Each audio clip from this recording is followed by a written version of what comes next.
the a-hole for telling my sister to stop acting as if my fiancé were her son's dad? My 24 female sister, 23 female, had my nephew Joe during her first year in college. The father is absent in his life and only pays child support. She has always hated the idea of my nephew growing without a father figure, and since our only brother is 17 and our dad passed away 10 years ago, she dated recklessly for a while and introduced him to a bunch of dudes. 3 years ago, I met my now fiancé, Gabriel, 28 male. He's really sweet and adores my family. He's financially stable and is good with kids, has a bunch of nephews on his own and comes from a good, big family. We've decided to be child-free, and if something happens to my sister and a few of Gabe's siblings, we're meant to be their legal guardians. But for the past year, my sister has grown comfortable with pushing Joe around Gabe. She always invites him to my nephew's activities, which is fine, but she acts as if Gabe were her guest, and I'm his +1, not otherwise. Plus, my brother used to be the one who got invited, and he's not anymore. She asks Gabe to drive her and Joe to places, and my mom pointed out how they look like a family when he does it. She jokes about how much of a dad Gabriel is for Joe, and she had the audacity to ask him once if he was comfortable with adopting Joe, but she was drunk, so I'll give her that. Neither Gabe or I are comfortable with this. He doesn't know how to push it aside without hurting their feelings. Mom has told my sister countless times how this is inappropriate. But my sister always gets defensive and says that Joe chose him and it's not her fault. Things blew up last weekend when Joe asked Gabriel if he could call him dad, because Mom said it was fine. My sister was looking at them with the biggest smile on her face, and I could notice how my mom and my brother were expecting his answer. Neither of them agree with it too. He sat Joe in his knee and kindly explained him how he wasn't his dad or even a dad figure, that he was Anne's soon-to-be husband, and that made him his favorite uncle. That even if he wasn't his dad, he would never leave him and they'll always be best friends.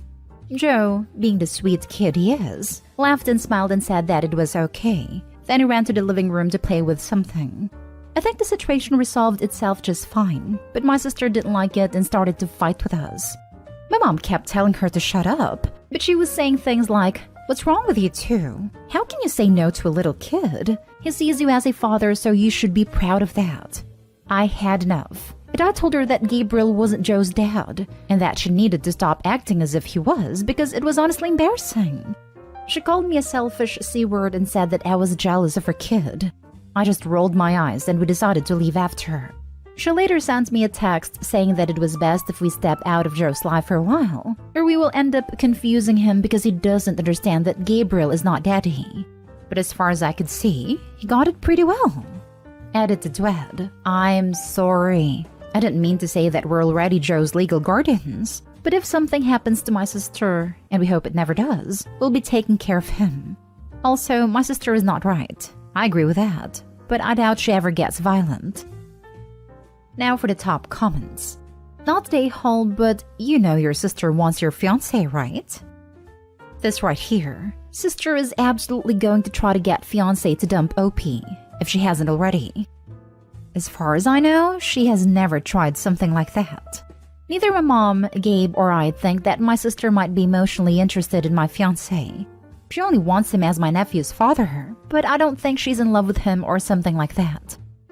I find it hard to believe she'd be pushing the dad angle without having any romantic interest in him. In any case, she could probably use some therapy to help with whatever issue she's dealing with. A normal person doesn't see their sister's fiancé as a viable father for their kid. Not stay home. Watch your sister. She is fantasizing about your boyfriend, and you aren't part of that fantasy. She's creating her own little family. Yikes. Poor Gabe. Also, poor Joe. The kid seems like a good one, but his mom will keep dragging him into these self-made miserable situations and keep pushing him towards emotional pain and turmoil. Not stay hollow P, but keep a discreet eye out for Joe. He's really an awesome kid, always laughing and playing. As hard as it may seem, my sister is a hell of a mother too. She takes excellent care for Joe. It's just a father issue that set her off. Next story is titled, "Am I the a-hole for telling my mother-in-law that she will never see my child?" Not really my mother-in-law, but girlfriend's mom. My girlfriend Ella and I have been together for almost 4 years now, and we are expecting our first child later on this year. Ella's 5 months pregnant. As much as I love Ella, I cannot stand her family, especially her mother. From the stories I've heard and from my own experiences with her mother seems to be an extremely disrespectful person. Because of her attitude, Ella has significantly cut contact with most of her family. We also didn't really tell them that we were pregnant, but they found out through Ella's cousin. Upon hearing about Ella's pregnancy, Ella's mom has been pestering us about inviting us to dinner to congratulate and celebrate our growing family. It's a nice gesture, but I was hesitant to accept because of the way that she and the rest of Ella's family usually act. After almost a month of ignoring the invitation, Ella convinced me to take her up on it. The dinner was held at a very expensive, very fancy fine dining restaurant. At first, to my shock, the dinner was going well.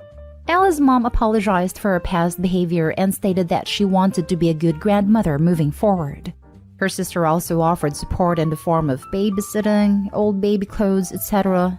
The conversation was friendly, and I was very surprised to not hear anything insulting from Ella's mom directed at Ella. When Ella stepped out to use the washroom, Ella's sister made a comment about her supposed weight gain and offered me diet plans and exercise regimen to prevent her from getting too chunky. Her mom also pitched in about Ella's greedy eating habits. Just to be clear, my girlfriend isn't big. She's very tall and lanky, and even if she was the biggest woman in the universe, their comments would still be unacceptable. Ella's mom and sister also asked me not to tell Ella about our conversation because she's apparently too sensitive. At this point, I wanted to leave. Once Ella came back, I announced that I wanted to leave the dinner early. Her family was surprised and asked me why, and I responded that I didn't see them fit to see my child and I wouldn't want to see them ever again. I was probably very impolite, but in that moment, I didn't care. Her mom was very upset, almost yelling in the restaurant about how I couldn't leave without paying their bill, as I was the man of the table, and how I couldn't make husband demands as a boyfriend. Meaning, I can't forbid a grandmother from seeing her child because I'm not a true family. Again, I didn't care and I left with Ella. I later found out that Ella's mom's card was declined and they were forced to phone a friend to bring some money. Very embarrassing. Ella thinks that I could have been less harsh, because now her sister is spreading rumors about her to the family. Not stay home. So wait, Ella's family invited you to a swanky dinner, expected you to cover everyone's tab, and had zero backup plan for if you declined? Never mind the insulting Ella behind her back drama. That alone makes them the a-holes. Continue to ignore them and focus on getting Ella on the same page with you about what role they're going to be allowed to have in the kid's life and how to draw boundaries, because it doesn't sound like she fully realizes how messed up this all is yet. I think the saddest part about this whole situation is that Ella didn't really react after I told her what they had said about her. Her reaction was more like, "Oh, they're doing this again," as if she's heard it a million times before. All this to say, I think deep down she understands how messed up the situation all is. I think she just has hope that they would change. She's desensitized to it because she's used to this. I mean, this is the nicest way. Your girlfriend needs therapy. It's going to help her understand everything a lot more if she gets an unbiased professional opinion. Because the way her family acts is disgusting and not normal, and she needs to know that. I'm glad you had her back. Good on you, OP.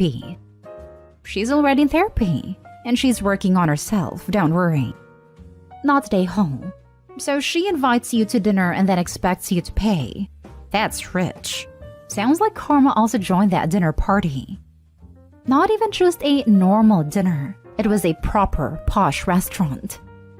Did I read at least right that you paid for yourself and Ella? Partly courtesy, but also because I would not want to owe someone like these people a new dime. I did not pay for anyone's meal. I actually just left, which was probably a really horrible thing to do, but I was so mad at that point. Not stay home. They were just being nice to her face in order to get access to the baby. They only messed it up by being snide in front of you when she had gone to the bathroom, showing they hadn't changed in the slightest. I wouldn't be surprised if mother-in-law knew her card would decline and was counting on you to cover the bill too. Maybe you could have handled it a little better, but I don't blame you one iota for what you did. cut them off and leave them cut off. You can't really control what they say about Ella. Anyone with half an ounce of sense will realize it's all BS though. Congratulations on your upcoming arrival, and good luck. Next story. Am I the a-hole for refusing to pay my brother-in-law for babysitting my daughter? I, 34 male, have a 5-year-old daughter. My wife is deceased and my in-laws are my only supporters. Some days ago, I had an appointment with a dentist, and the babysitter who was supposed to watch my daughter called and canceled. I didn't know what to do, so I called my brother-in-law asking if he was willing to watch his niece till I get back from the appointment. He said he wasn't sure since he had a couple of tutoring sessions to get done. I told him to skip and I dropped my daughter off at his apartment then left. When I came back to pick her up in the evening, brother-in-law asked me to pay him for watching my daughter for 4 hours. I was taken aback and asked if he was serious. He reminded me that he had 2 tutoring sessions that he had to cancel last minute. And since I pushed him to stay with my daughter and watch her, then I need to pay him. I refused and said he was being somewhat greedy and an opportunist to even think sitting his niece would grant him easy money. He said it wasn't easy money but time wasted in his very busy schedule. We had an argument and I left with my daughter. He called my in-laws who said that he was in the right and I should have paid him for his time and be appreciative of his efforts. I told them I didn't expect him to ask for money, but they said it's what I do with babysitters. Well, yes, but he's family, and last thing I expect from him is to ask for money for staying with his niece. Besides that, I had an emergency and couldn't miss the appointment knowing how hard it is to get another one. He's still insisting on being paid, and I keep refusing. At this rate, I think he's being ridiculous, but I don't know. It all seems to be a misunderstanding. Say I did pay him. This would set the precedence for him to keep expecting money every time. Am I the a-hole for not paying him? Now for the comments. I forced my brother-in-law to cancel 2 tutoring sessions, losing him money to make him watch my child. Then, instead of offering to cover the money lost, I refused because family equals free labor. Even when you inconvenience them. Fixed it for you. You're the a-hole. If I were him, I'd never sit for you again. You forgot to add my babysitter who I was going to pay canceled. Opie, you're the a-hole in a way you will regret. Now, your brother-in-law won't be available as a backup in emergencies in the future, and you will be out of luck. Opie's in for a real surprise when he tries randomly dropping the kid off again, and brother-in-law calls CPS for an abandoned child. You're the a-hole. He said he couldn't watch her. You dumped her on him anyway. He had to cancel paid work. He is not trying to profit from you. He is trying to recoup his losses. Accusing the brother-in-law of being greedy and opportunist, when this man is out here trying to force other people to miss out on work and provide him free labor. Yikes, you're the a-hole. You're the a-hole. You lost me when he told you he had to tutor and you told him to skip that. Like what? Now, I never charged for babysitting my family, but I also would not have tolerated someone telling me to change my plans last minute to accommodate their emergency. Now for the last story. Am I the a-hole for saying I told you so when my wife got banned from seeing our grandson? My wife has been in constant contact with our daughter-in-law, our son's wife, about plenty of things. The very recent argument ensued after my wife kept insisting on being present in the delivery room despite getting a resounding no. My wife was having none of it, and my son and his wife changed hospitals to throw my wife off after she threatened to barge into the room. She eventually found out I didn't tell her and got very mad. I told her to stop and think, because if she keeps this up, she will lose all chances to see her grandbaby. She told me off and went to make a huge scene at a hospital my daughter-in-law was at. It did not end well, and my wife came home crying hysterically after getting chewed out by our son and kicked out of the hospital. Things remained tense till my son called to invite me to see the baby for the first time. He did not invite my wife, which sent her into a mental breakdown. I had an argument with her after she tried to guilt me into staying with her and shame my son for keeping his mom away from her grandbaby. But I just told her I told you so, and said that she had plenty of opportunities to get right with our daughter-in-law, but she blew them away because of her stubbornness. She started yelling about how unsupportive and cruel I was, just like our son to be siding against her instead of defending her, and staying home with her when our son banned her from meeting our grandbaby.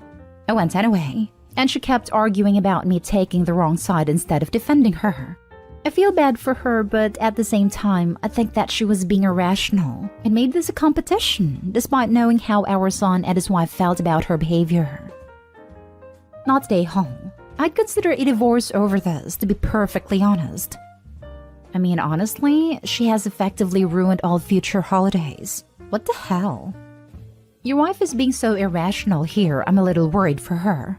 Is she this way about other things, or is this new behavior for her? You might want to see a medical professional with her. Not stay home. I was also wondering the same thing. This is off the charts crazy. Not stay home. There's been similar posts like this in AITA and Just No Mother-in-Law. And I'm so interested to know, cause it's never from the husband/father-in-law's perspective. Why on earth do you stay with this woman? Seriously, this can't be an isolated component of her personality, because this behavior is a pattern and an extreme one at that. So please, I gotta know, why are you remaining married to such a selfish jerk? Money, most likely. The older we get, the more difficult it is to divorce. Unless you've saved enough money for both parties to go separate ways, it can cause a financial blow to split your 401k and any other retirement savings in half. Sometimes it's easier to live with a certain amount of crazy, provided it isn't abusive, than to lose one's financial stability at an age where you don't have enough time to rebuild. Not stay home.